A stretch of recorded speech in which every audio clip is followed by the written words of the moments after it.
Bonjour, aujourd'hui nous allons étudier la théorie protectionniste. De quoi s'agit-il? Eh bien tout simplement le protectionnisme désigne les instruments utilisés par un État pour protéger ses productions nationales, celles de son propre pays, contre la concurrence étrangère.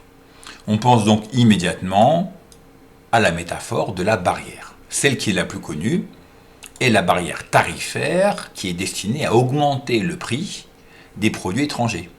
On leur impose donc ce qu'on appelle des droits de douane, des taxes, qui augmentent donc le prix pour les consommateurs qui voudraient acheter étranger, voire même parfois des impôts spéciaux, comme on peut le faire en France, sur l'importation de produits pétroliers. Il existe d'autres barrières beaucoup plus subtiles, appelées barrières non tarifaires. Elles n'ont pas d'impact sur le prix, mais sur la quantité des produits importés de l'étranger. On pense par exemple au quota d'importation, c'est-à-dire un contingent, la limitation d'un nombre de produits particuliers sur le marché pour éviter d'être envahi, entre guillemets, par la production étrangère, mais aussi de normes ou de règles sanitaires ou techniques, en considérant que certains produits étrangers ne sont pas très fiables, et enfin en contrôlant les changes, les monnaies, mais aussi tous les mouvements de capitaux, pour éviter par exemple que les capitaux de son pays fuient vers l'étranger. Autre stratégie, on peut aider ces entreprises à exporter par des subventions, c'est-à-dire des aides financières versées par l'État. Et enfin, on peut défendre des domaines considérés comme stratégiques.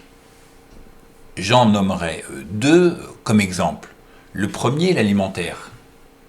Il est essentiel pour des grands pays d'être ce qu'on appelle autosuffisants, c'est-à-dire d'avoir leur propre production alimentaire.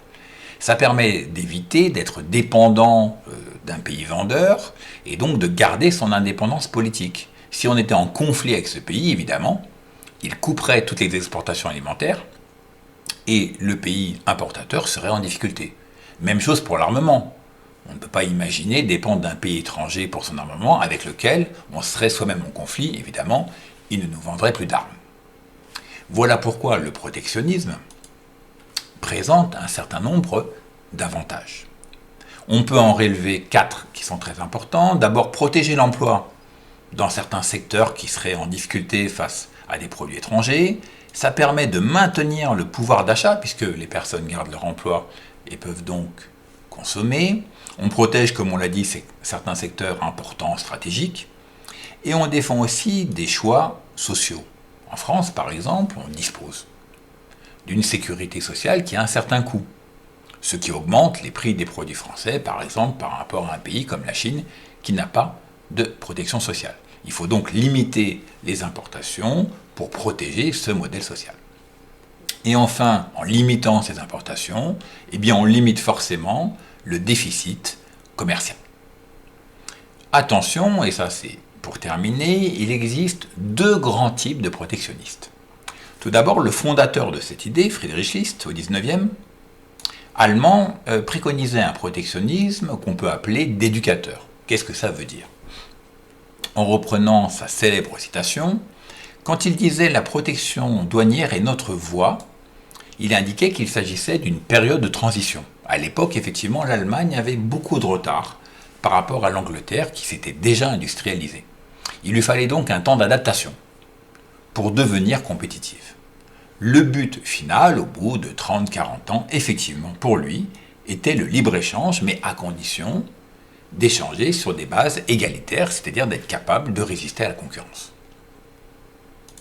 D'autres protectionnistes qu'on entend beaucoup aujourd'hui, eux, défendent le principe même du protectionnisme dans beaucoup de domaines, comme par exemple, on l'a vu, l'agriculture.